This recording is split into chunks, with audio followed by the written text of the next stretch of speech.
अस्सलामुअलैकुम गाइस, कैसे हैं आप लोग। तो कुछ बेवकूफ़ लोग हैं जो बेचारे मेरे ऊपर एक दो वीडियो बनाकर सोच रहे हैं कि उन्होंने अपने कथाकथित धर्म को बचा लिया है। तो एक बेवकूफ़ ने कुछ बड़े ही बेवकूफ़ाना सी वीडियोस बनाई हैं, तो देखते हैं बेचारों का मेंटल बैलेंस। तो बेटा हगुजा, जो तुमने ऊंट के मुंह में कुछ जलेबियां तली हैं, इसने ऊंट के मुंह में एक और जलेबी तली और परोस दी। बेटा इन लोगों को कैमल यूरिन बीच में लाने का बड़ा शौक है। अब इनको पता है कि काव कोला पर तो कुछ ज्यादा बोल नहीं सकते हैं, वरना ओम शांति करने वाले ही इनकी शांति भंग कर देंगे। तो बेचारे ये लोग सोचते हैं कि अल्लाह के रसूल सल्लल्लाहु अलैहि वसल्लम ने कैमल यूरिन एक रिलीजियस प्रैक्टिस की तरह रेकमेंड किया था। जिस तरह इंडिया में हिंदूज अपने घर की शुद्धि वगैरह काव यूरिन से करते हैं, रिलीजियस प्रैक्टिस की तरह काव यूरिन को पीते हैं, ठीक उसी तरह रसूलुल्लाह सल्लल्लाहु अलैहि वसल्लम ने भी कैमल यूरिन को रिलीजियस प्रैक्टिस की तरह पीने का ऑर्डर दिया था। लेकिन जब हम सही अल बुखारी 5686 पढ़ते हैं तो वहां साफ साफ लिखा है रसूलुल्लाह सल्लल्लाहु अलैहि वसल्लम ने कैमल यूरिन कुछ बीमार लोगों को सजेस्ट किया था, ना कि रिलीजियस प्रैक्टिस की तरह बीमार लोगों को। और वो बीमार लोग यूरिन एंड कैमल का दूध पीकर सही भी हो गए थे। अब इस हदीस पर यह एतराज तो बन सकता था कि भाई साइंटिफिकली कैमल यूरिन में कोई मेडिसिनल प्रॉपर्टीज नहीं फाउंड हुई, ये एतराज तो वैलिड था। लेकिन साइंटिफिकली वी नो कि कैमल यूरिन ने एंटी प्लेटलेट्स इफेक्ट दिखाए हैं, कैमल यूरिन ने एंटी कैंसर इफेक्ट शो किए हैं। ये सब रिसर्चेस बड़े बड़े साइंटिफिक जर्नल्स में पब्लिश्ड हैं। तो साइंस तो हमारी साइड है। अब तुम लोग ये साबित करो कि रसूलुल्लाह ने कैमल यूरिन किसी रिलीजियस प्रैक्टिस की तरह रेकमेंड किया था। जिस तरह हिंदूज काऊ यूरिन पीते हैं, उसी तरह रसूलुल्लाह ने भी कैमल यूरिन को सजेस्ट किया था, और इसका कोई एविडेंस नहीं है। अगर नहीं साबित कर सकते तो ईमानदार लोगों की तरह माफी मांगो, क्योंकि रसूलुल्लाह ने बीमार लोगों को कैमल यूरिन सजेस्ट किया था और किसी और को नहीं। दुनिया हो जाना चाहिए था ना, तो हो गया ना, इसमें क्या है? नहीं हुआ ना। हमारे साइंटिस्ट कहते हैं कि दुनिया को बनने में कई बिलियन साल लगे। आपका साइंटिस्ट जो है, तो इसी बात का जवाब देते हुए या सो कॉल्ड डिबंक करते हुए गुजर रिस्पॉन्ड ने ऊंट के मुंह में कुछ जलेबियां तली और अपने इस वाले वीडियो में परोस दी। तो सबसे पहले इसने क्या बोला वो देखते हैं। अगर मैं चाहूँ तो ये पॉइंट में ये कहकर खत्म कर सकता हूँ कि अल्लाह ने चाहा इसलिए अर्थ को बिलियंस ऑफ ईयर्स लगे। तो यहाँ पे हगुजर क्या जवाब देता है कि जी अल्लाह नहीं चाहता, अल्लाह नहीं चाहता कि बिलियंस ऑफ ईयर्स लगे, इसलिए बिलियंस ऑफ ईयर्स लग गए। एक एग्जांपल से समझाता हूँ। मान लो मैं 2 घंटे के अंदर एक वीडियो एडिट कर सकता हूँ, मात्र 2 घंटे के अंदर मैं कर सकता हूँ, पर मैं उसको 2 घंटे में एडिट ना करके मैं उसको एडिट करने में 2000 घंटे लगा रहा हूँ या फिर 2 लाख घंटे लगा रहा हूँ या 2 करोड़ घंटे लगा रहा हूँ। तो मुझे क्या बोलोगे? आलसी बोलोगे, मक्कार बोलोगे, कामचोर बोलोगे या पागल बोलोगे? तो वैसे ही जब अल्लाह हो जा बोल के पल भर में जस्ट में एब्सोल्यूट जस्ट के अंदर जब वो यूनिवर्स को क्रिएट कर सकता है, तो पर काहे बिलियंस ऑफ ईयर्स लगा? मैं तो कहता हूँ इन लोगों का मेंटल बैलेंस बिगड़ा हुआ है। इस गधे को मेरा आर्ग्यूमेंट समझ ही नहीं आया और आया बड़ा डिबंक करने। अरे बेवकूफ शख्स, मेरा आर्ग्यूमेंट ये था कि यूनिवर्स में बहुत सारी चीजें ऐसी हैं जिनके लिए यूनिवर्स को बने हुए 13.8 बिलियन ईयर्स हो चुके हैं, और यूनिवर्स में ऐसी भी चीजें हैं जिनके लिए 1 सेकंड भी नहीं बीता, जैसे कि photons. So according to science photons time experience नहीं करते हैं। Clip That photon, when it was born, at the star that emitted it, was detected at my telescope in the same instant. तो बेवकूफ हो, जब टाइम रिलेटिव है, यानी अगर मेरे लिए 100 साल बीत गए तो यूनिवर्स में हर एक चीज के लिए भी 100 साल बीत गए हों, ऐसा जरूरी नहीं है। तो ये सवाल वैलिड ही कहां रह गया कि अल्लाह ने आलस में यूनिवर्स को बिलियंस ऑफ ईयर्स में बनाया। अरे बेवकूफो, अगर तुमको आर्ग्यूमेंट समझ नहीं आता तो आर्ग्यूमेंट समझने की एक्टिंग भी क्यों करते हो? और यकीन करो बहुत बुरी एक्टिंग करते हो। गधो, तुमने पिछले जन्म में अच्छे कर्म नहीं करे होंगे, इसी वजह से तुमको इस जन्म में ऊपर वाले ने दिमाग कम दिया है। According to science time is relative, और हर एक शख्स हर एक चीज टाइम इंडिविजुअली एक्सपीरियंस करती है। Clip Einstein says that time is not just a label on the whole universe. Time is experienced individually. शायद तुम गधों को समझ नहीं आया है कि साइंटिस्ट का मतलब क्या है जब वो कहते हैं कि टाइम को इंडिविजुअली एक्सपीरियंस किया जाता है। इसका मतलब ये हुआ हर एक चीज के लिए टाइम डिफरेंट रेट से चलता है। Clip What Einstein gave us is a much richer picture where everybody has their own private time, which runs at their own private rate. Time itself is running more slowly for the person who's moving.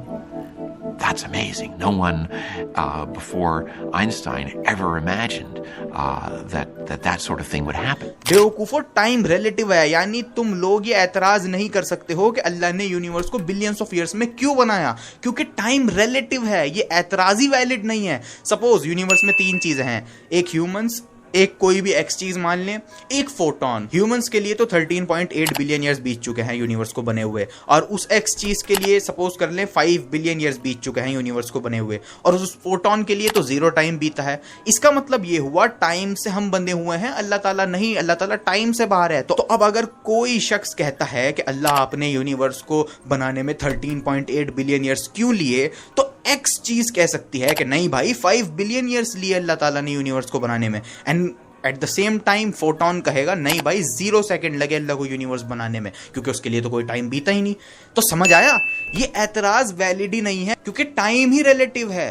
तो अल्लाह ने billions of years क्यों लिए बनाने के लिए, ये सवाल इन लोगों की इग्नोरेंस को दर्शाता है। तो आर्य समाजियों, समझने की एक्टिंग भी मत करो आर्ग्यूमेंट, अगर तुम समझ नहीं सकते तो ऊपर वाले ने तुम्हें इतनी अच्छी बुद्धि नहीं दी, पहले अच्छे कर्म करो तब जाके तुम्हें समझ में आएगा। उसने ऊंट के मुंह में एक और जलेबी तली और परोस दी। बेटा हगूजर, अगर दूसरों को साइंस पढ़ाने से पहले खुद इस्लाम पढ़ लिए होते तो ये हालत ना होती। तो हगूजर जरा ये बता मेरे को कि थारी ये जो कुरान है कबाड़, ये अल्लाह ने इंसानों के लिए नाजिल करी है या गैलेक्सी में घूम रहे किसी और चीज के लिए? तो फिर जब अल्लाह ने कह दिया कुरान में कि मैं कह देता हूँ हो जाए और चीज हो जाती है, तो गधे के बच्चे एक बात बताइए, इंसानों से ही तो कह रहा है, इंसानों से कह रहा है तो इंसानों के हिसाब से ही कहेगा ना।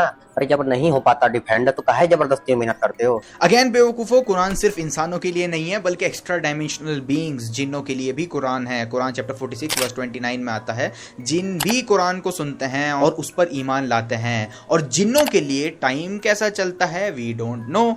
एंड ये सवाल वैलिड ही नहीं है गधो, क्योंकि अल्लाह कहता है और वो चीज़ हो जाती है तो वो चीज़ बियॉन्ड टाइम होती है। यानी हमारे लिए अगर कोई चीज़ बिलियंस ऑफ ईयर्स में होती है तो इसका मतलब ये नहीं है कि जिन्नों के लिए भी वो चीज़ बिलियंस ऑफ ईयर्स में ही होगी। एंड फोटॉन्स के लिए तो कोई टाइम बीतेगा ही नहीं, क्योंकि फोटॉन्स टाइम एक्सपीरियंस नहीं करते हैं, क्योंकि टाइम रिलेटिव है। और ये चीज़ कोई अनुमान नहीं है कि टाइम रिलेटिव है, बल्कि एक्सपेरिमेंटली वेरीफाइड चीज़ है, टाइम रिलेटिव होता है। इसको हम टेस्ट कर चुके हैं, क्लिप सुने।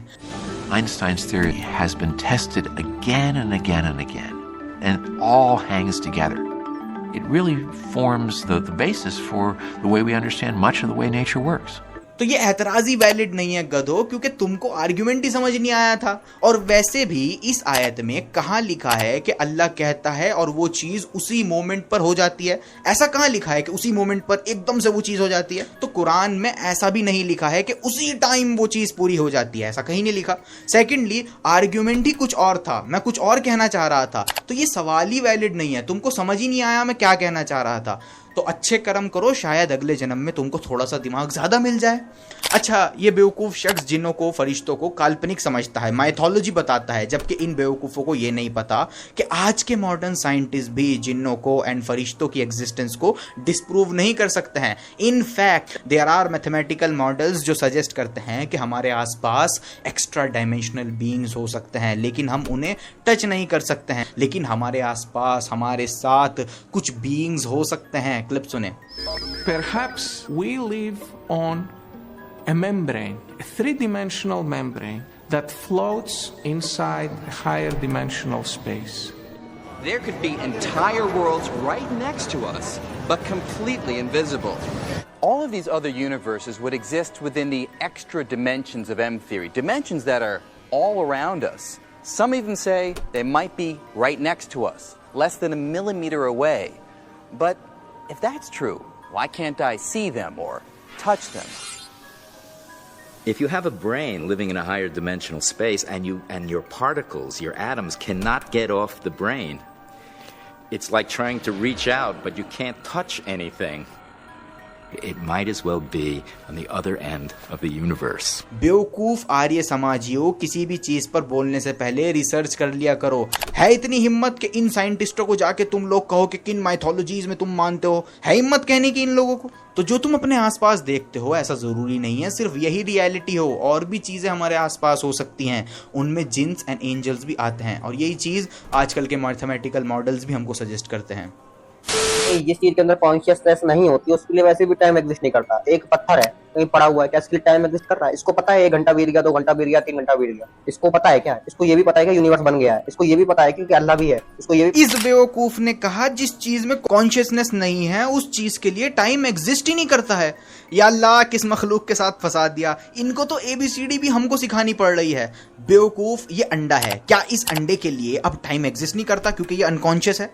अरे बिल्कुल टाइम एग्जिस्ट करता है, इसी वजह से अंडा खराब हो जाता है। पत्थर के लिए भी टाइम एग्जिस्ट करता है, भले ही वो पत्थर टाइम फील ना कर पाए, लेकिन वो पत्थर टाइम में ही होता है, टाइम में ही मूव करता है। जैसे एक कोमा में गया हुआ शख्स अनकॉन्शियस होता है, लेकिन इसका मतलब ये थोड़ी हो गया कि उसके लिए टाइम एग्जिस्ट नहीं करता।